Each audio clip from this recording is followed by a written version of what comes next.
哎，你是不是也受够了每次用 AI 修图都像在抽盲盒一样？今天我们就是要来终结这种靠运气的做法。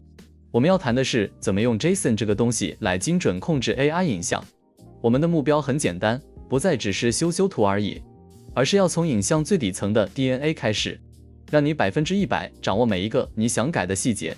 下半场我会带你来看我的实际操作范例，你一定有过这种让人超崩溃的经验吧？明明你只是想把一张黑色的椅子换成红色的，就这么一个小小的要求，结果 AI 好像发疯一样，把整张图的构图、光影、风格全部都给你重新洗牌。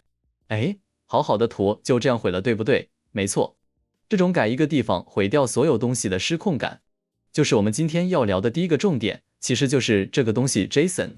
你没听错，它就是我们拿回主导权、实现精准控制的秘密武器。好，我们来深入看一下，你想想看哦，为什么我们用白话跟 AI 下指令常常会失败？因为太模糊了吗？ AI 只能用猜的。但 JSON 就不一样了，它给 AI 的指令就像是一张超级精准的施工蓝图。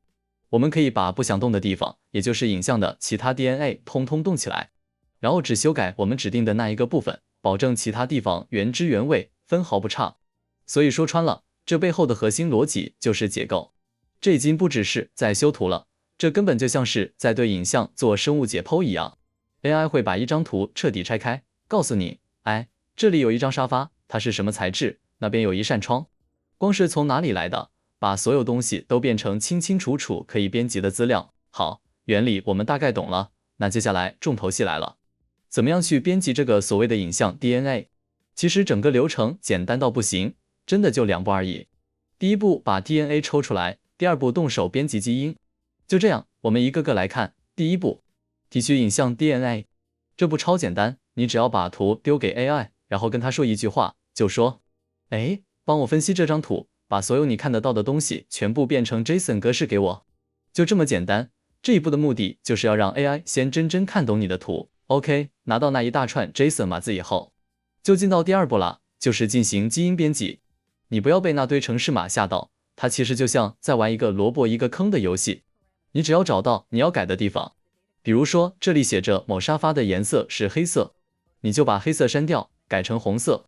改完之后再把整段丢回去给 AI， 这样一来，保证只有椅子的颜色会变，其他东西原封不动，这就是精准打击。好，学会了基本的修改之后，我们来玩一个更酷更进阶的应用，叫做大师级风格复制。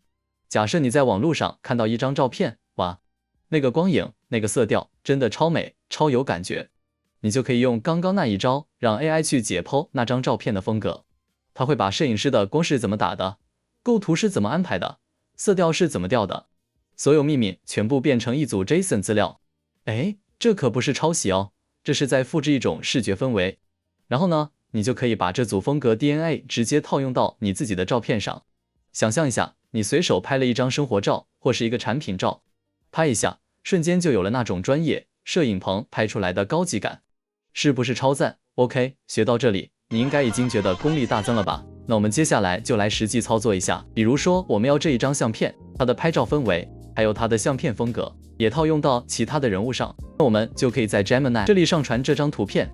在这里呢，我是使用英文的描述词，当然你也可以使用中文的，输入以 JSON 格式描述词影像中的所有影像处理技术，建议使用思考型的模型。那么呢，它就会提供给你一串这样的 JSON 格式，把它复制下来备用。接着我们可以提供同一个人物不同角度或者是不同张的相片，如果你想要更像的话，就尽可能提供不同角度的相片。然后我们在提示词这里写上生成一张基于以下 JSON 档案的影像，这一张就是它生成出来的样子，与刚才那张不同的长相，但是画面的氛围色调完全复刻。举例来说，我想要把这张图片它的这种半写实主义的数位插画风格完全套用，那我就给它一个提示词，以 JSON 格式描述此影像中的所有影像处理技术。很快它就提供给我 JSON 格式的资讯，把它复制下来备用。接着我提供了一张女生的图，但是为了避免来回修改太多次，除了一开始的 JSON 资讯以外，我还有位用自然语言描述，要求他要把人物套用在原本那张图，把原本的人物从男性改为女性，并且要改变穿着，贴上了刚才那个提示词。这一次他就毫无偏差的把人物完全套用在这个风格里面。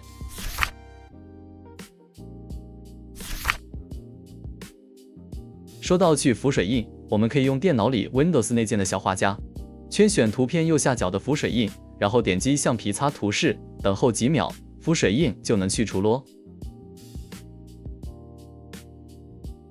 好啦，希望今天分享的这些可以帮助大家以后在做 AI 影像的时候，可以玩得更精准、更省事。记得订阅、按赞、关注我，我们下次见。